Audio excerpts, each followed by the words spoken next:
पाकिस्तान किसी का सगा नहीं। ऐसा कोई देश नहीं जिसे पाकिस्तान ने ठगा नहीं। पाकिस्तान की फितरत में ही धोखा है, पीठ पर छुरा घोंपना है और एक बार फिर पाकिस्तान की नापाक हरकतें सामने आई हैं। इस बार पाकिस्तान ने अफगानिस्तान के साथ जो घटिया हरकत की है उसका खामियाजा वो ताउम्र भुगतेगा। दरअसल अफगानिस्तान और पाकिस्तान के बीच हाल ही में 48 घंटे के युद्ध विराम पर सहमति बनी थी।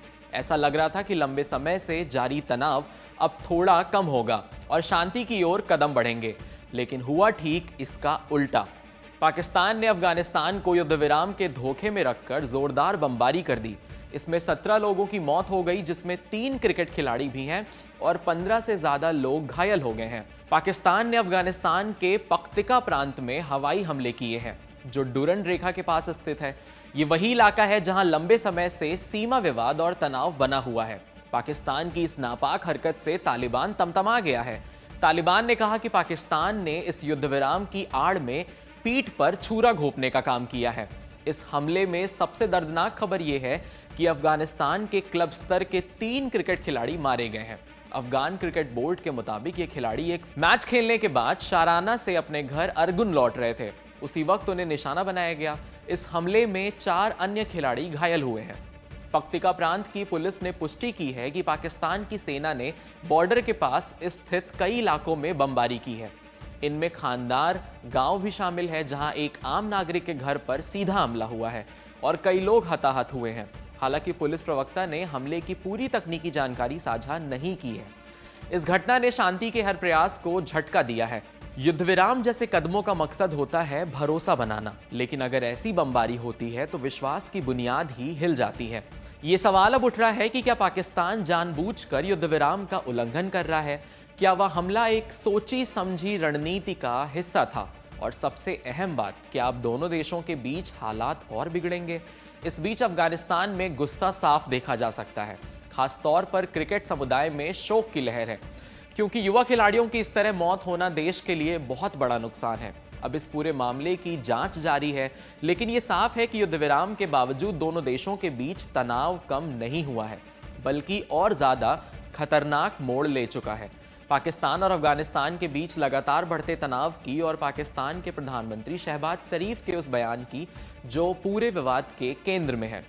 शहबाज शरीफ ने अभी एक दिन पहले यानी गुरुवार को अपनी कैबिनेट बैठक में कहा कि पाकिस्तान तालिबान के साथ बातचीत को तैयार है। उन्होंने कहा कि वे शांति चाहते हैं, लेकिन इसके लिए कुछ शर्तें होंगी। उनका साफ कहना था कि अब फैसला तालिबान को लेना है कि वे स्थायी युद्ध विराम चाहते हैं या नहीं। मतलब अब गेंद अफगानिस्तान के पाले में है। लेकिन इस बैठक में शहबाज शरीफ ने एक और चौंकाने वाला दावा किया। उन्होंने आरोप लगाया कि तालिबान ने भारत के इशारे पर पाकिस्तान पर हमला किया है।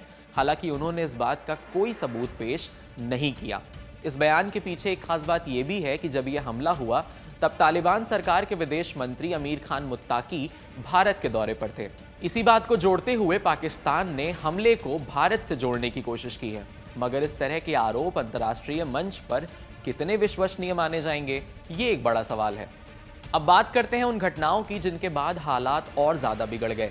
हाल ही में पाकिस्तान ने अफगानिस्तान की राजधानी काबुल में 2 हवाई हमले किए। तालिबान का कहना है कि उन्होंने इस पर जवाबी कार्रवाई की। यहीं से दोनों देशों के बीच तनाव और तेज हो गया। पाकिस्तान का पुराना आरोप है कि अफगानिस्तान, खास करके तालिबान सरकार, पाकिस्तान के दुश्मन संगठन टीटीपी यानी तहरीके तालिबान पाकिस्तान के आतंकियों को शरण दे रही है। पाकिस्तान का कहना है कि ये आतंकी उसके खिलाफ हमले कर रहे हैं और अफगान जमीन का इस्तेमाल कर रहे हैं। दूसरी तरफ तालिबान इन आरोपों को खारिज करता है। तालिबान का कहना है कि वो अपनी जमीन को किसी भी पड़ोसी देश के खिलाफ इस्तेमाल नहीं होने देगा, लेकिन पाकिस्तान है कि इस दावे पर भरोसा नहीं कर रहा है। ध्यान देने वाली बात यह भी है कि जब से 2021 में अमेरिका की वापसी के बाद तालिबान ने अफगानिस्तान की सत्ता संभाली है, तब से पाकिस्तान और अफगानिस्तान के रिश्ते लगातार बिगड़ते जा रहे हैं। पहले जिन तालिबान नेताओं को पाकिस्तान में पनाह मिली थी, आज वही सरकार पाकिस्तान पर भरोसा नहीं कर रही है। तो सवाल यह है कि क्या पाकिस्तान वाकई शांति चाहता है? क्या तालिबान को भारत से जोड़कर पाकिस्तान एक नया राजनीतिक खेल खेल रहा है, या फिर से ये सब सिर्फ और सिर्फ बातचीत से पहले दबाव बनाने की रणनीति है?